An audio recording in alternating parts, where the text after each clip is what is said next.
Welcome back, my darlings, my beautiful collective. You caught me just in the nick of time. So this is going to be our Oracle Tarot combo where we're starting off with the Wisdom of the Hidden Realms. Wisdom of the Hidden Realms. And we're going to transition into the Intuit Tarot Pocket Edition for our tarot portion. Our starting energy is the Horse King. Assistance, control, number 42.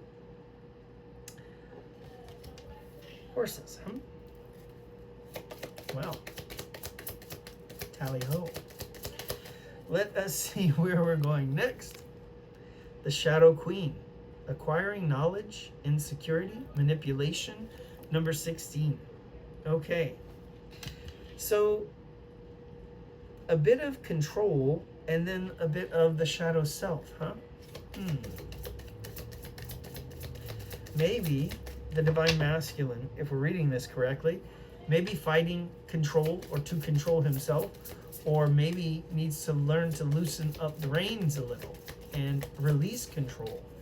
And the Shadow Queen, okay, maybe the Divine Feminine is working some shadow work right now, huh? Learning how to integrate parts of herself. Keep in mind, we're talking about energy, not gender.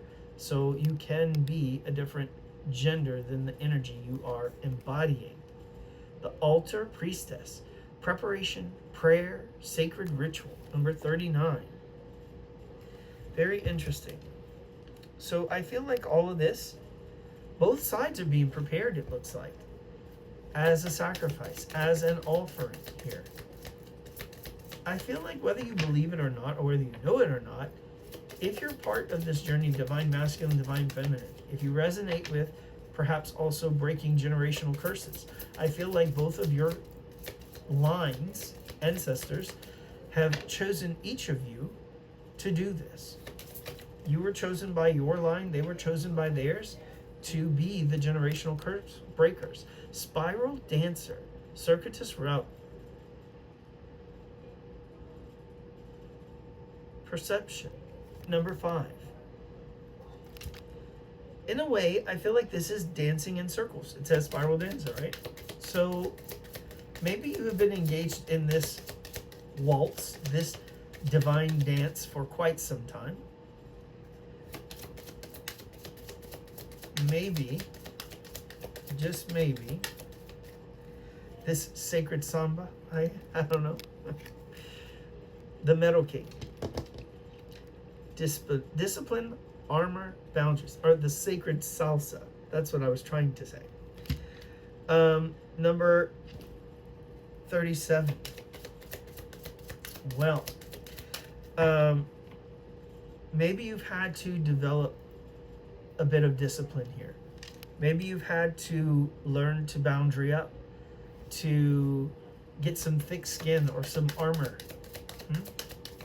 I feel like there's very much a lot of information here that is resonating if you buy into the whole twin flame journey. The Hawk Prince. Spirit communication, paying attention. Speaking of the twin flame journey, we have 11, right? Typically 1111 is the numbers that come out. Very much a divine number. What else do we have? The Ringmaster of Scrutiny, Discernment, Clear Vision, and Details. I feel like this is about learning how to use your power. In this particular instance, we have someone who's using a wand and almost in a way, maybe working some kind of a spell on the mouse. That's this. There's a magnifying glass, and there's also a fairy and some candlelight. So I feel like there's a bit of learning to control one's power. The magnifying glass suggests research or gaining knowledge, studying something. The fairy, kind of like a representative of the divine, a magical or mystical creature. I feel like that's a representative of your ancestors that are watching you use, control, develop that power. Now, the mouse tends to be a sign of either lack or worry, a bit of nervous energy. Something that may even, mice are famous for kind of like nibbling, gnawing at stuff. Maybe something is gnawing at you, clawing at you as well. The sacred union, partnership, romance, number 27. Divine union. What's interesting is we had 9, and then we have 2 and 7, 27. Also, if you're just adding it up, it also makes 9. I feel like with the Ringmaster of Scrutiny, this is also a manifestation. I feel like you've been manifesting this divine union, and I feel like you're about ready to receive it.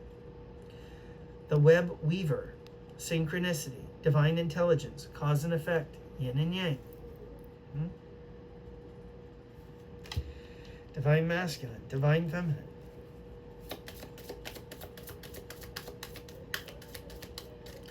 Let's take a few more, shall we? The Diamond Dreamer, material wealth, true prosperity. Number 6. I feel like your ships are about to come in.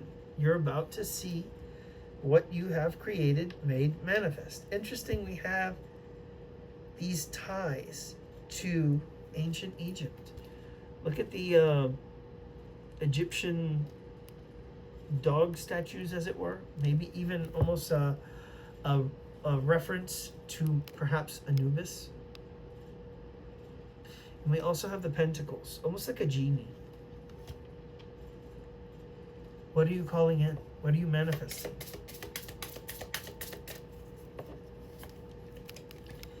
The Chess Queen, trust, strategizing. Number 30.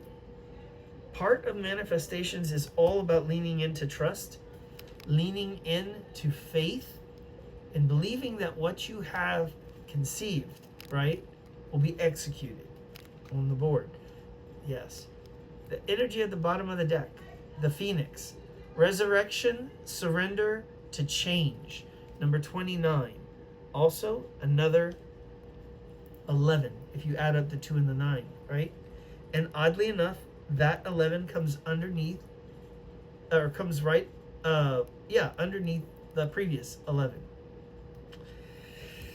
Very much twin flame energy, twin flame message here. I feel like there is a union that is fixing to come in.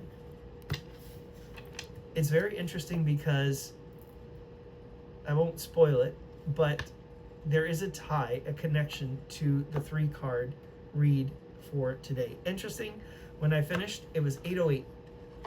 So that is abundance, right? 8s are about abundance. Let's now switch our attention and focus over to the tarot, where we'll continue our journey here. All right, so we've got the Intuit tarot. This one's a bit easier to handle in some respects. Let's see where we go from here, huh? We're asking our angels, ancestors, guides, what do we need to know? All right, well, our starting energy is already popping out. King of Wands. Look at that face. Masculine fire energy. This can be a Leo, Sagittarius, or Aries. I feel like a divine masculine, perhaps. This is someone making a move, someone being bold, confident, courageous, and coming forward. So that's our starting energy. So somebody wants to come forward, right? 5 of Cups. I feel like they're tired of this energy of disappointment and or regret. This is the energy of someone focusing entirely on the negative when there are also positive elements that are there. And so it's just choosing to be blind to the good, right? This is a bit of the energy of crying over spilled milk. This is a bit of a lack mentality here. So the beauty of that 5 of Cups is that it also means that something is not yet over with, right? Something's not over and done, though whoever this energy is kind of feels like it is, though. But I feel like Spirit has something else in mind. What is the focus on? Huh? What is the focus on energy here?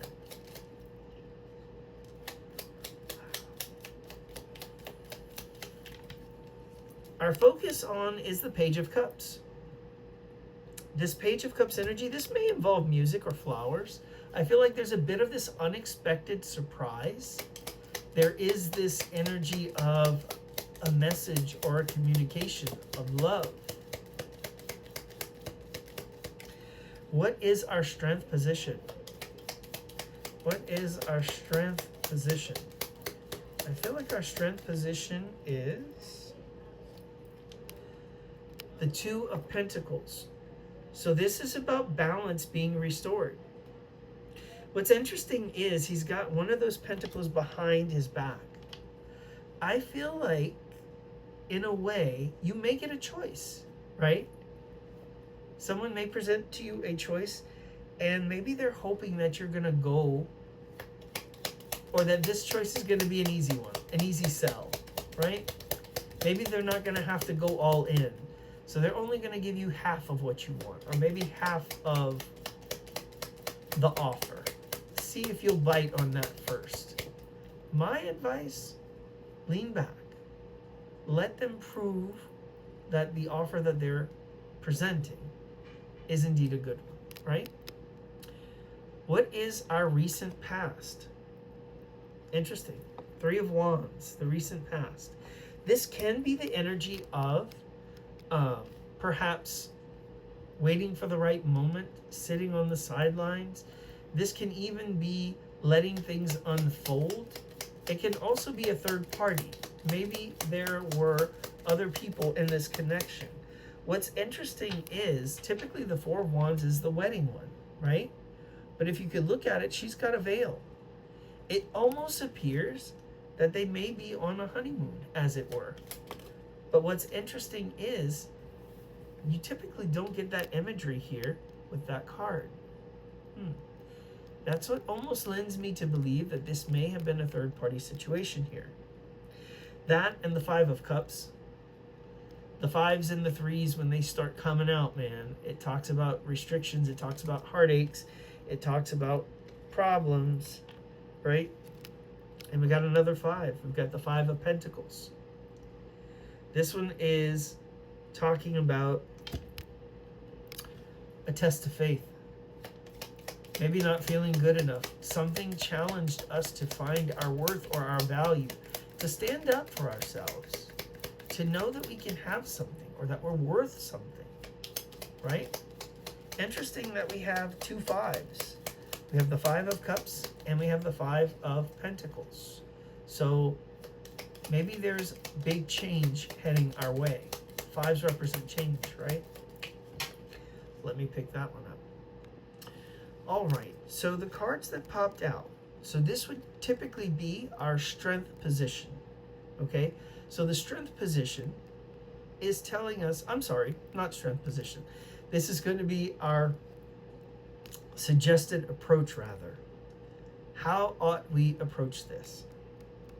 Well, we have the Four of Pentacles and we have the Eight of Pentacles.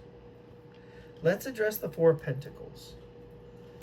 I would say the Four of Pentacles is this energy of control, of being a bit frugal, of holding back.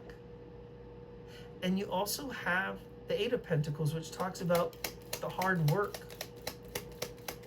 In a way, I feel like this is kind of like a call to work smarter, not harder, right? Hold back a bit. Don't do all of the heavy lifting here.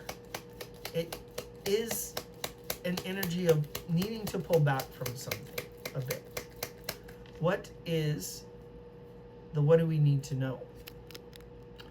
Two of Swords. There's a decision that needs to be made, right? So the swords talk about decisions, decisions, decisions.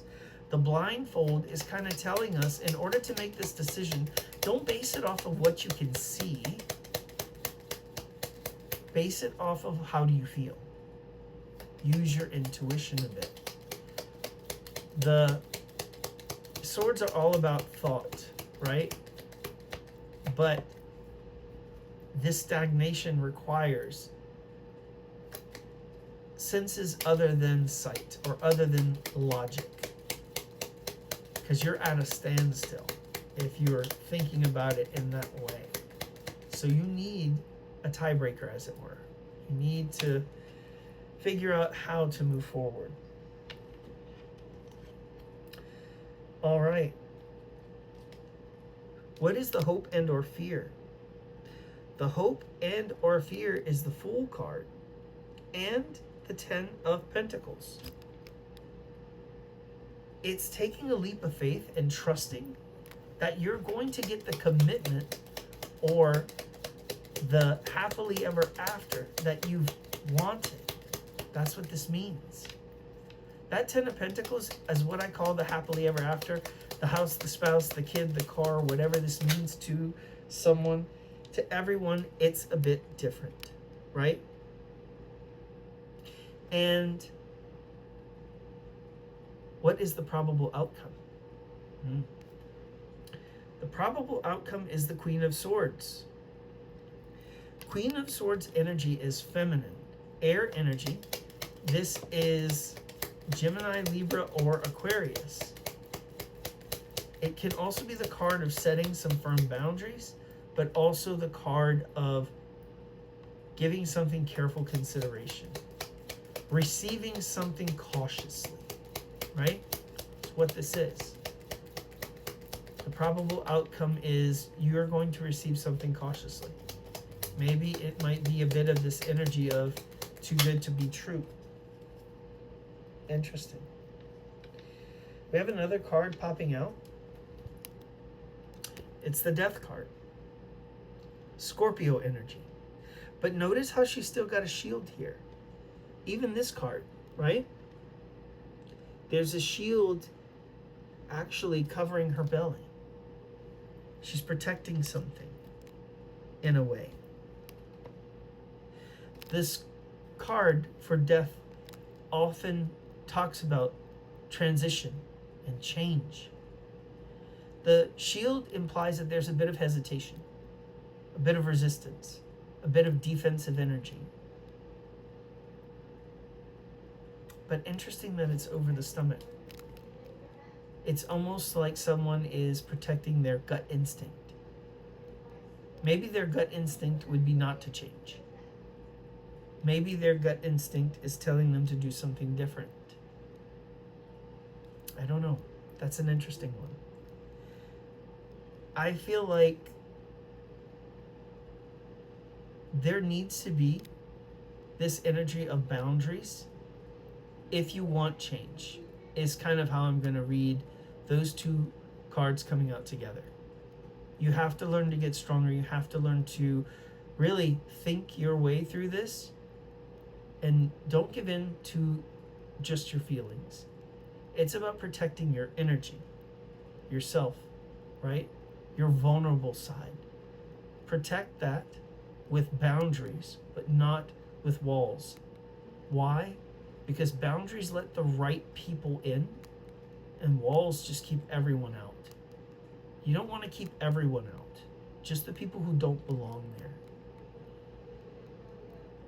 But when you learn to master this, when you learn to hold those boundaries, to change, to do differently, to make a choice, to be or to do something that you haven't done before, this is where you get your 9 of Cups, your wish fulfillment.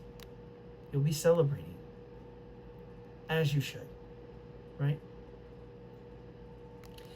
I hope this was enlightening to you. Let me know in the comments which card may have resonated with you the most, or if this message indeed did touch you in some way. I'd be interested to hear bits of your story, right? Wishing you all peace, love, and light. Thank you so much, and we'll see you on our next journey.